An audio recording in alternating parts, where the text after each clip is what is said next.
Ya Tuhan, Allah Bapa yang bertahta di dalam kerajaan surga, segala pujian, hormat, kemuliaan hanya bagi-Mu. Di pagi hari ini, Tuhan masih memberkati hidup kami, memberikan kami kesempatan dan waktu untuk kami boleh diberkati oleh anugerah Tuhan melalui kebenaran firman. Urapi hamba-Mu, tolong hamba-Mu, agar hamba-Mu senantiasa dalam urapan dan juga penjagaan Tuhan.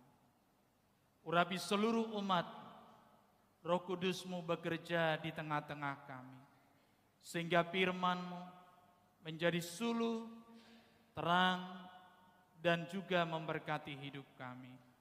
Terima kasih Tuhan, di dalam nama Yesus Kristus kami berdoa. Amin.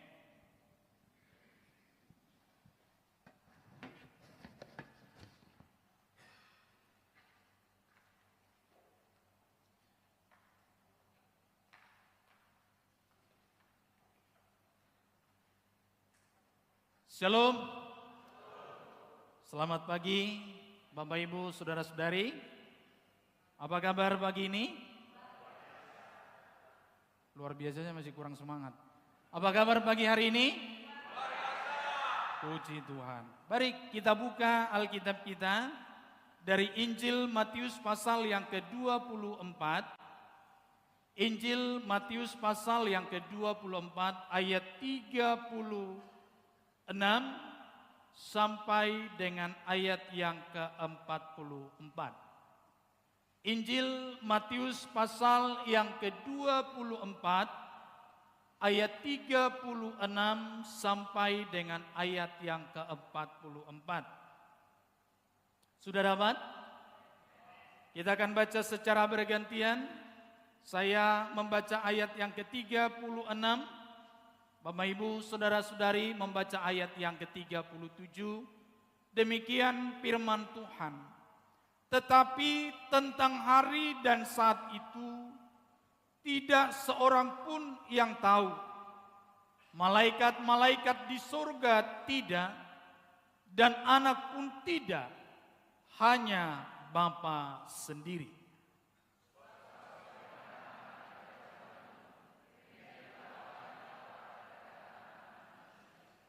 Sebab sebagaimana mereka pada zaman sebelum air bah itu makan dan minum, kawin dan mengawinkan, sampai kepada hari Nuh masuk ke dalam bahtera.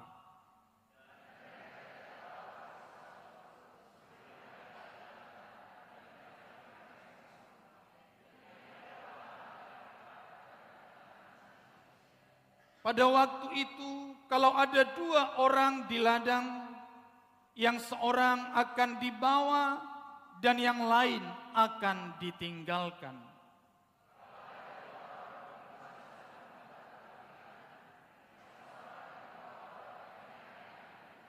Karena itu berjaga-jagalah, sebab kamu tidak tahu pada hari mana Tuhanmu datang.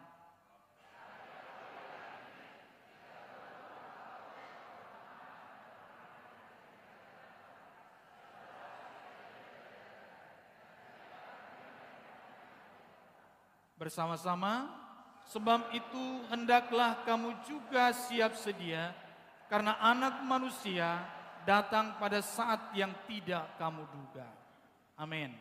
Sampai sedemikian jauh pembacaan firman bagi kita di pagi hari ini. Bapak Ibu, Saudara-saudari, ketika kita mendengar kata berjaga-jagalah, itu adalah sebuah peringatan yang cukup serius. Artinya, dalam kata berjaga-jagalah,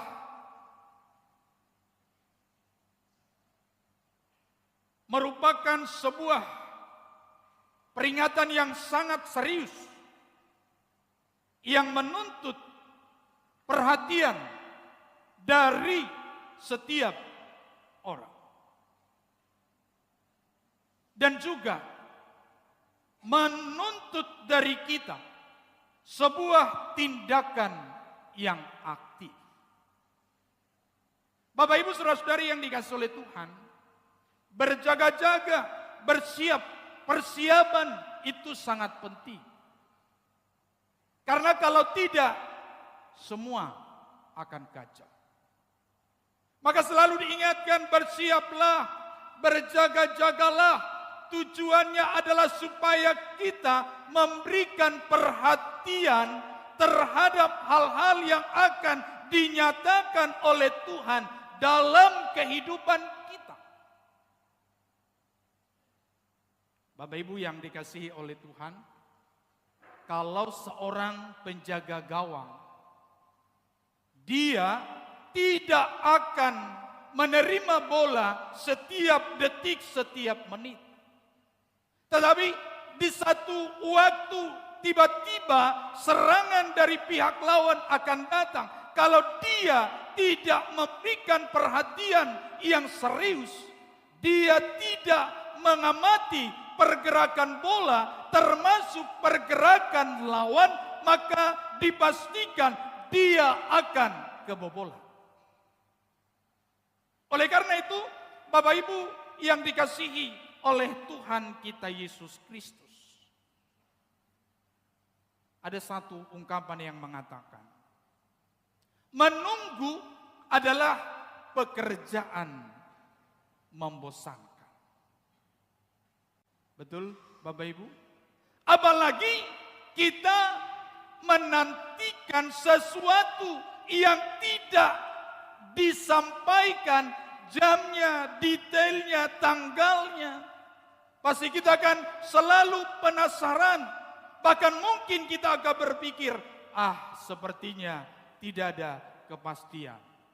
Bapak Ibu yang dikasihi oleh Tuhan, firman Tuhan hari ini mengajarkan kepada kita, ini bukan soal datang atau tidak, tapi Yesus menegaskan, Dia pasti akan datang. Pasti loh Bapak Ibu. Amin. Amin Bapak Ibu. Dia pasti akan datang. Oleh karena itu diharapkan kepada kita supaya kita tidak bosan, tidak lalai, bahkan tertidur di dalam kehidupan kita. Sebab kata berjaga-jaga dari bahasa Gregoriete diartikan sebagai sebuah tindakan atau sikap yang tetap bangun, tetap sadar, tidak tertidur. Kita ingat perumpamaan tentang 10 wanita yang menantikan mempelai. 5 bijaksana, mereka mempersiapkan diri mereka dengan baik. 5 yang bodoh, mereka tertidur. Mereka tidak menyadari kedatangan Sang Juru Selamat. Bapak Ibu, hari ini kita masuk di minggu Advent yang pertama. Semua orang sedang sibuk mempersiapkan diri. Semua orang bersiap mempersiapkan dekorasi Natal, dekorasi gedung gereja yang wah. Bahkan ada juga yang sampai dengan dana yang fantastis. Demi apa? Demi memeriahkan Natal. Tapi saya mau katakan kepada kita pagi hari ini, Bapak Ibu, jangan sibuk mendekorasi ruangan fisik yang hanya akan bertahan sementara. Tapi hiasilah hatimu, hiasilah hidupmu, hiasilah pikiranmu, hiasi keluargamu dengan anugerah, dengan kasih sayang yang dari Tuhan Yesus Kristus. Itulah makna penyambutan Sang Kristus yang sesungguhnya. Amin. Bagaimana kita harus berjaga-jaga dalam kehidupan kita? Bagaimanakah konsep berjaga-jaga itu kita pahami dalam kehidupan kita? Bapak Ibu saudara-saudariku yang dikasihi oleh Tuhan kita Yesus Kristus. Poin pertama yang akan kita perhatikan adalah jangan berfokus kepada saat atau waktu, melainkan pada ketaatan hidup.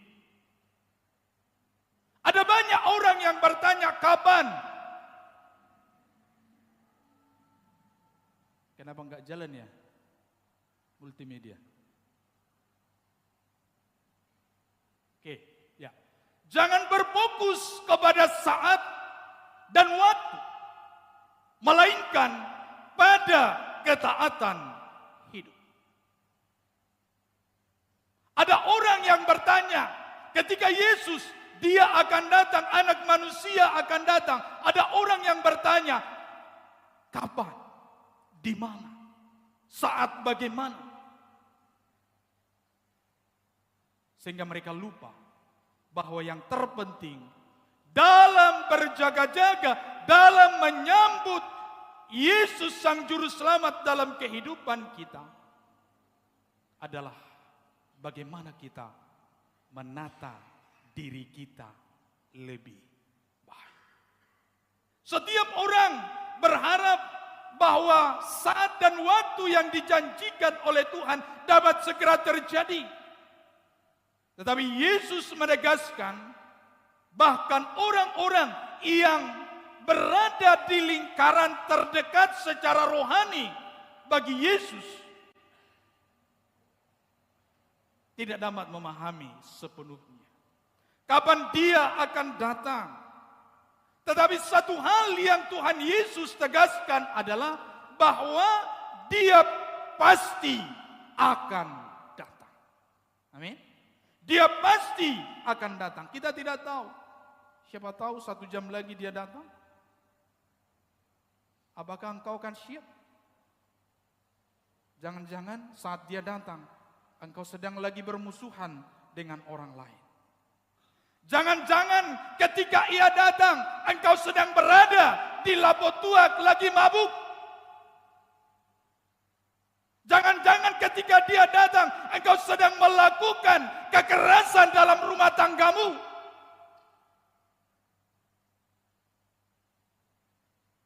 Yesus memperingatkan, berjaga-jaga, bangun. Bangun kesadaran bahwa dia ada di tengah-tengah kehidupan kita. Bapak Ibu yang dikasihi oleh Tuhan, yang harus kita lakukan adalah melakukan segala perintah Tuhan. Pertanyaannya kepada kita hari ini, sudahkah kita melakukan setiap perintah Tuhan di dalam kehidupan kita sehari-hari? Maka firman Tuhan hari ini mengajarkan kepada kita, jangan berfokus kepada hari dan saat. Yesus sudah menegaskan bahwa saat dan waktunya itu pasti Bapak Ibu. Bukan nina. Bukan. Tetapi saat dan waktu itu adalah sebuah kepastian.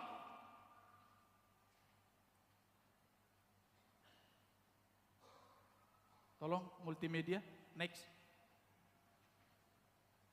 Saat dan waktu yang dijanjikan adalah merupakan otoritas murni dari Tuhan.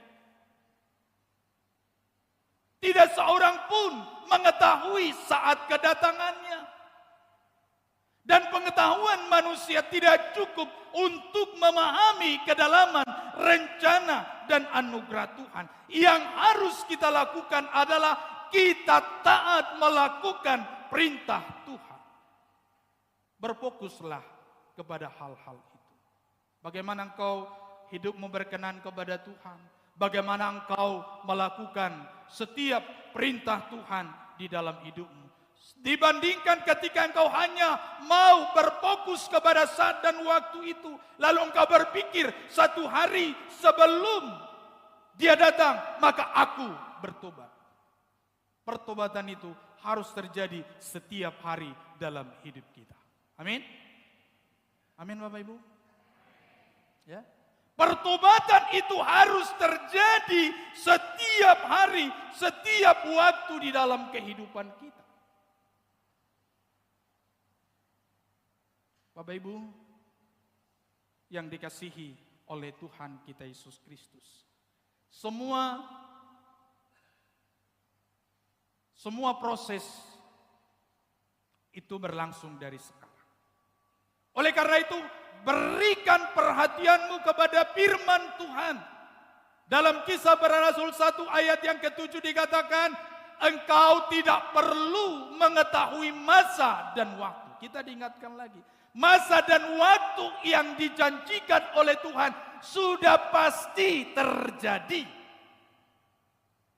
Dan itu bukan urusan kita.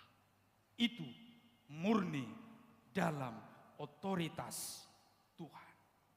Yang menjadi urusan kita adalah apakah kita sudah menata hidup kita sesuai dengan kehendak Tuhan. Apakah kita sudah memperbaiki kehidupan kita supaya setiap kehidupan kita menjadi kehidupan yang berkenan kepada Tuhan. Yakobus pasal 1 ayat yang ke-22. Tetapi hendaklah kamu menjadi pelaku firman. Berikanlah perhatianmu kepada hal-hal ini. Jangan hanya kepada saat dan waktu. Kapan ya? Memang menanti itu, menunggu itu sesuatu yang membosankan. Sesuatu yang sulit. Karena apa? Ketika kita menunggu, ketika kita menanti, bisa saja kita tertidur. Bisa saja kita lengah, bisa saja kita lalai. Karena kalau kita tahu waktunya, sama seperti yang dikatakan, kalau seorang tahu bahwa seorang pencuri akan datang ke rumahnya malam ini, maka dia pasti akan mempersiapkan diri dengan baik. Tetapi Tuhan Yesus mau mengingatkan kita, berilah perhatian, berilah sikap yang baik, bagaimana engkau membangun kehidupan rohani yang sesungguhnya dan sesuai dengan kehendak Tuhan. Bapak Ibu saudara-saudari yang dikasihi oleh Tuhan. Kegagalan yang sangat fatal dalam kehidupan manusia adalah karena selalu berfokus kepada mencari informasi tentang kapan dan saat. Sehingga mereka tidak berfokus kepada bagaimana membangun kehidupan yang berkenan kepada Tuhan. Disitulah seringkali kita gagal menata hidup kita menjadi kehidupan yang berkenan kepada Tuhan. Persiapkan diri dengan baik. Poin yang kedua yang mau kita renungkan. Persiapkan diri dengan baik, yaitu dengan hidup kudus dan pertobatan setiap hari. Bapak Ibu yang dikasihi oleh Tuhan. Karakteristik kedatangannya tidaklah seperti perkiraan dan perhitungan manusia, melainkan seturut dengan kehendak dan kuasanya. Ketika kita ditarik kembali kepada peristiwa yang dialami, yang diterima, yang dijalani oleh Nuh, di mana dia mendapatkan keselamatan dari terjangan air bah.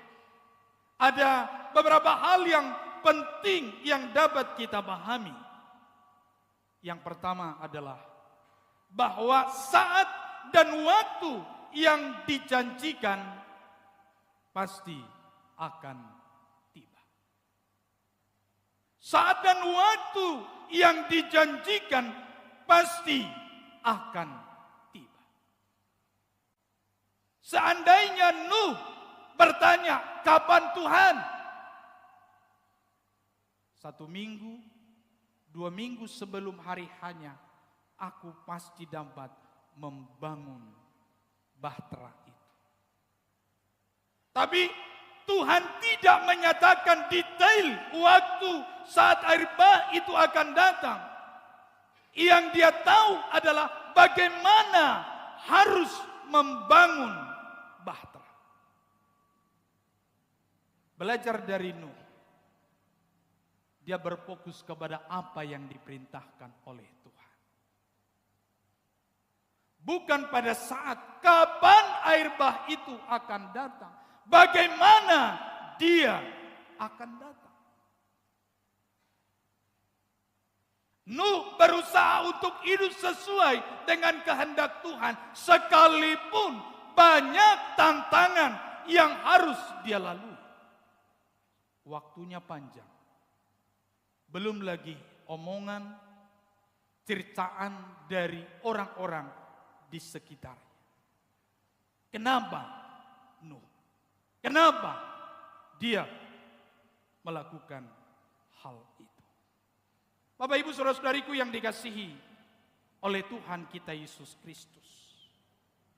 Semua tabiat dan kebiasaan manusia yang tidak berkenan kepada Tuhan pasti akan dihakimi. Pasti akan dihakimi.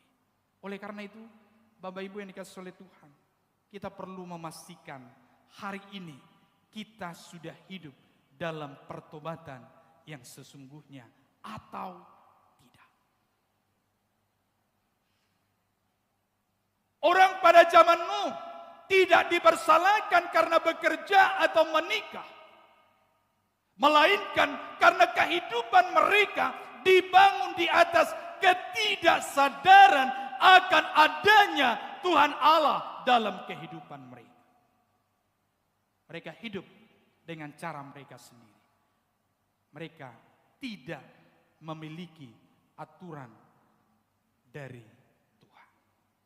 Demikian juga dengan kehidupan kita. Kalau hari-hari ini hidup kita tidak berpadanan dengan kebenaran Tuhan, maka saat dia datang tidak bisa dipungkiri dan kita tidak dapat menghindar. Kita akan dimasukkan dalam penghakiman yang kekal. Oleh karena itu Bapak Ibu, selagi Tuhan masih beri waktu bagi kita hari ini, berubahlah. Amin.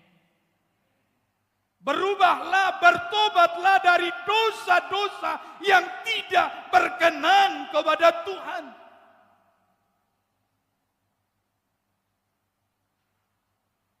Jangan iri, jangan dengki, jangan melakukan tindakan kejahatan, jangan munafik. Perkataan dan perbuatan haruslah tegak lurus, harus selaras. Oleh karena itu Bapak Ibu saudara-saudariku yang dikasihi oleh Tuhan kita Yesus Kristus, firman Tuhan dalam 1 Petrus 5 ayat yang ke-8 dikatakan demikian. Kita baca sama-sama. 1, 2, 3. Iya.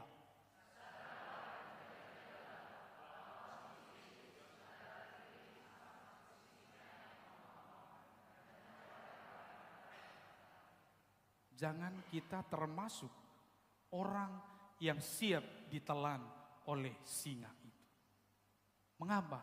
Karena kita tidak menata diri kita di dalam Tuhan.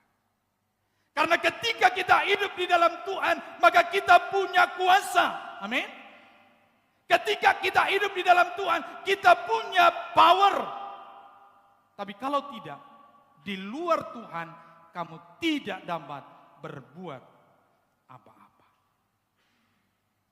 Bapak Ibu yang dikasihi oleh Tuhan kita Yesus Kristus, mari kita hari ini jangan fokus juga kepada dekorasi. Seringkali dekorasi menjadi sumber perpecahan juga di dalam gereja. Ya. Karena apa? Perhatiannya hanya pada hal-hal yang lahiriah. Memang kalau indah kelihatannya bisa menyenangkan jiwa. Tapi dalam hidup ini terlebih penting bagaimana kita menyenangkan Tuhan. Amin. Bukan berarti saya mau katakan ini tidak penting ya. P3 tetaplah semangat memberikan yang terbaik untuk gereja kita. Amin. Kita kasih tepuk tangan dulu untuk P3 ini.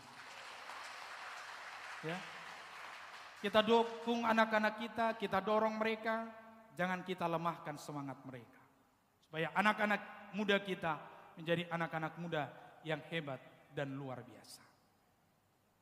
Pastikan hidup kita berkenan di hadapan Tuhan. Karena apa? Keselamatan itu bersifat personal. Maka dikatakan walaupun tadi ada 2 perempuan yang sedang, apa itu tadi? Di ladang yang sedang menumbuk di batu kilangan, yang satu diangkat, yang satu tidak. Yang satu dibawa, yang satu ditinggalkan. Maka saya mau katakan hari ini, jangan sampai kita berada dalam golongan yang ditinggalkan. Kita maunya kita dibawa dalam kehidupan yang sangat indah dan luar biasa sesuai dengan janji yang Tuhan sudah nyatakan bahwa di sana tidak ada tangis, yang ada hanya sukacita. Kalau di tempat yang lain adanya hanya tangis dan kertak gigi. Kertak gigi itu ya, menahan rasa sakit yang sangat luar biasa. Setiap orang pasti ingin merasakan kebahagiaan. Amin. Kita mau happy ending hidup kita Bapak Ibu? Mau happy ending? Maka bertobatlah. Ya. Betul. Maka bertobatlah supaya hidup kita menjadi happy ending ketika waktunya datang. Kita pasti bersuka cita bangga ketika orang dipanggil Tuhan. Ai buah tiki lau mau dingin bana. Ima dah pas martang yang gimana dah buah. Berbeda kalau orang bilang, waru pan mau dingin. Ai pas marsatur may mana iku di tiki. La buti matu saturin namuse kan? Bapak Ibu yang dikasih oleh Tuhan. Keselamatan bukan karena faktor keluarga atau kedekatan. Maka injili dirimu, injili keluargamu. Keselamatan bukan warisan keluarga.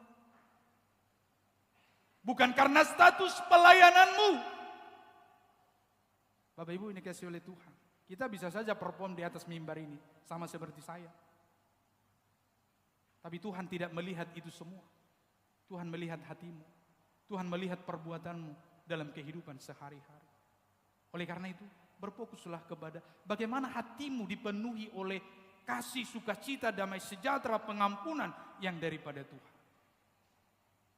Jangan isi hatimu dengan hal-hal yang bisa menjadi toksik, virus yang mengganggu pertumbuhan rohani. Keselamatan bukan karena angka kehadiranmu di dalam gereja. Jangan karena kita rajin ke gereja lalu kita berkata, ya, aku masuk kerajaan Allah. Ingat firman Tuhan dalam Matius 7 ayat 21. Kita baca sama-sama. 1, 2, 3.